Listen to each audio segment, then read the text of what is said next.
Hello दोस्तों, स्वागत है आपका हमारे यूट्यूब चैनल मरीन वर्ल्ड में।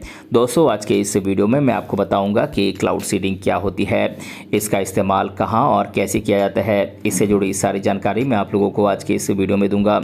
दोस्तों, वीडियो में आगे बढ़ने से पहले मैं आपसे रिक्वेस्ट करना चाहूँगा कि अगर आपने अभी तक इस चैनल को सब्सक्राइब नहीं किया है तो इसे ज़रूर सब्सक्राइब कर लीजिएगा, और अगर आपको ये वीडियो पसंद आए तो अपने फ्रेंड के साथ इसे शेयर ज़रूर कीजिएगा। तो चलिए दोस्तों, इस वीडियो को स्टार्ट करते हैं। दोस्तों, दुनिया के बहुत से ऐसे देश हैं जहां पर प्राकृतिक रूप से वर्षा बहुत कम होती है। ऐसे में वहां पर क्लाउड सीडिंग का सहारा लिया जाता है। क्या आप जानते हैं कि ये क्लाउड सीडिंग क्या होती है?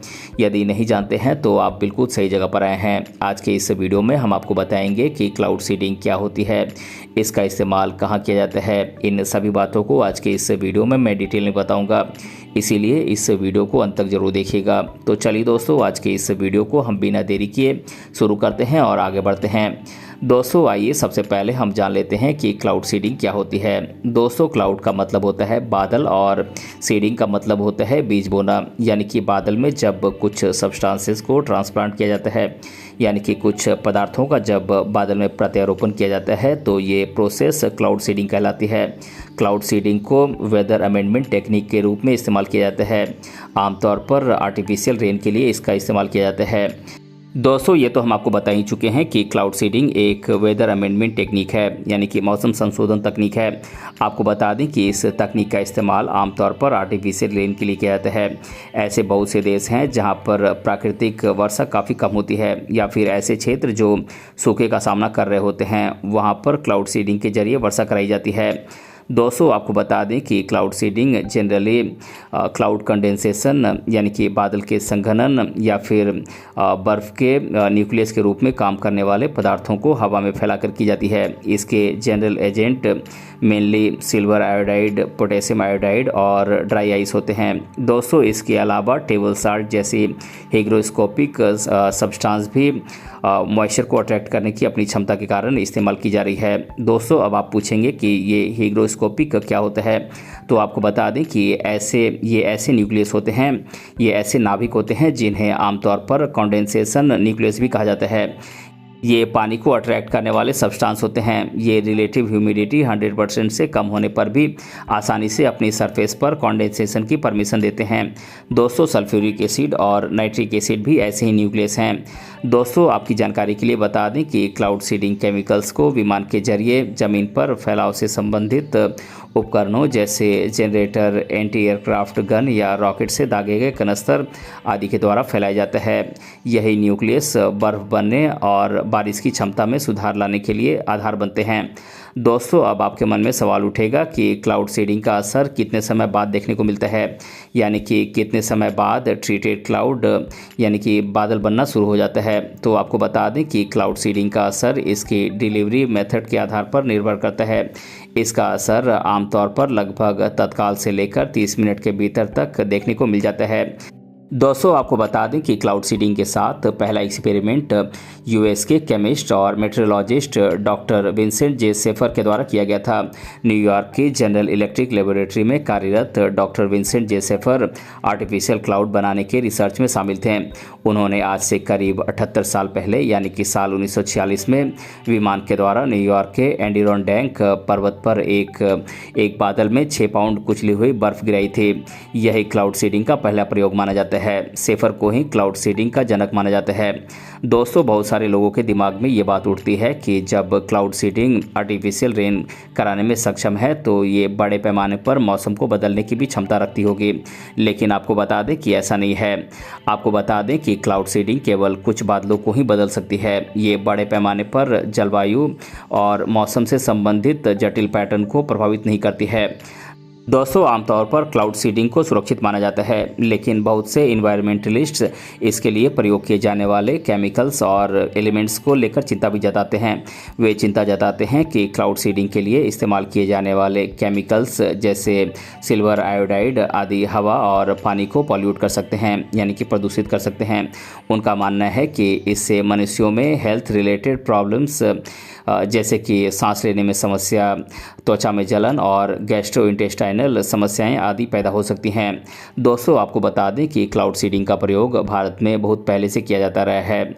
यदि स्पेसिफिक टाइम पीरियड की बात करें तो सूखे के दौरान सूखे की स्थिति पैदा होने पर तमिलनाडु सरकार के द्वारा साल 1983 में, 1984 से 87 और 1993 से 94 के दौरान बड़े पैमाने पर क्लाउड सीडिंग ऑपरेशन चलाया गया था। इसके बाद साल 2003 और 2004 में कर्नाटक सरकार के द्वारा क्लाउड सीडिंग को अपनाया गया था। दोस्तों, यदि आप न्यूज़ में इंटरेस्ट रखते हैं तो आप जानते ही होंगे कि हाल ही में क्लाउड सीडिंग बहुत चर्चा में रही है। इसकी वजह दुबई में अचानक हुई बरसात से बाढ़ आ जाना था। वहां पर क्लाउड सीडिंग से आर्टिफिशियल रेन कराई गई थी। जितनी बारिश करीब 1.5 साल में होनी थी उतनी एक ही दिन में हो गई थी। इसका बुरा असर पूरे दुबई में देखने को मिला था। वहां पर भयंकर तबाही हुई।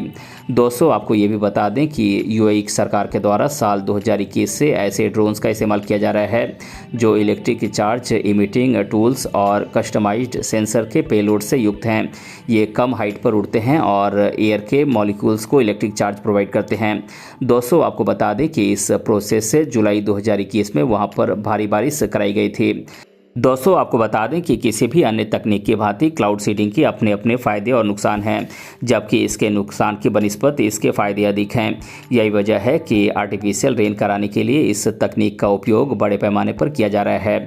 दोस्तों, आपको बता दें कि न केवल बारिश कराने के लिए बल्कि बारिश रोकने के लिए भी इस तकनीक का इस्तेमाल किया गया है।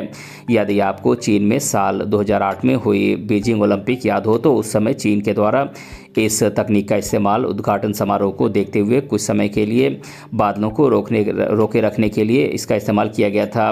दोस्तों, अब मैं आप लोगों को क्लाउड सीडिंग से रिलेटेड लोगों के द्वारा अधिकतर बार पूछे जाने वाले प्रश्नों को आप लोगों के साथ एक एक कर डिस्कस कर देता हूं। पहला सवाल है, क्लाउड सीडिंग का क्या अर्थ है? तो दोस्तों, मैं आपको बता दूं कि इसका मतलब बादलों में कुछ पदार्थों या रसायनों का प्रत्यारोपण करना है। आप इसे केमिकल्स का छिड़काव भी कह सकते हैं। दूसरा सवाल है, क्लाउड सीडिंग किस तरह की तकनीक है? तो दोस्तों, मैं आपको बता दूं कि क्लाउड सीडिंग एक वेदर अमेंडमेंट टेक्निक है, यानी कि एक मौसम संशोधन तकनीक है। तीसरा सवाल है, क्लाउड सीडिंग के माध्यम से क्या किया जाता है? तो दोस्तों, मैं आपको बता दूं कि क्लाउड सीडिंग के माध्यम से आमतौर पर आर्टिफिशियल रेन कराई जाती है। चौथा सवाल है, क्लाउड सीडिंग की क्या प्रोसेस है? तो दोस्तों, मैं आपको बता दूं कि इस प्रोसेस में जनरली क्लाउड कंडेंसेशन या बर्फ़ के न्यूक्लियस के रूप में काम करने वाले पदार्थों को हवा में फैलाकर आर्टिफिशियल रेन कराई जाती है। पांचवा सवाल है, क्लाउड सीडिंग के जनरल एजेंट क्या क्या हैं? तो दोस्तों, मैं आपको बता दूं कि क्लाउड सीडिंग के general agent mainly silver iodide, potassium iodide और ड्राई आइस होते हैं। छठा सवाल है, क्लाउड सीडिंग तकनीक किन क्षेत्रों के लिए उपयोगी है? तो दोस्तों, मैं आपको बता दूं कि ये तकनीक सूखे से प्रभावित इलाकों के साथ ही जिन क्षेत्रों में प्राकृतिक बारिश कम होती है वहां के लिए ये उपयोगी तकनीक है। सातवां सवाल है, क्लाउड सीडिंग का जनक किसे माना जाता है? तो दोस्तों, मैं आपको बता दूं कि यूएस केमिस्ट और मेट्रोलॉजिस्ट डॉक्टर विंसेंट जे शेफर को क्लाउड सीडिंग का जनक माना जाता है। आठवां सवाल है, क्लाउड सीडिंग का पहला सफल प्रयोग कब हुआ था?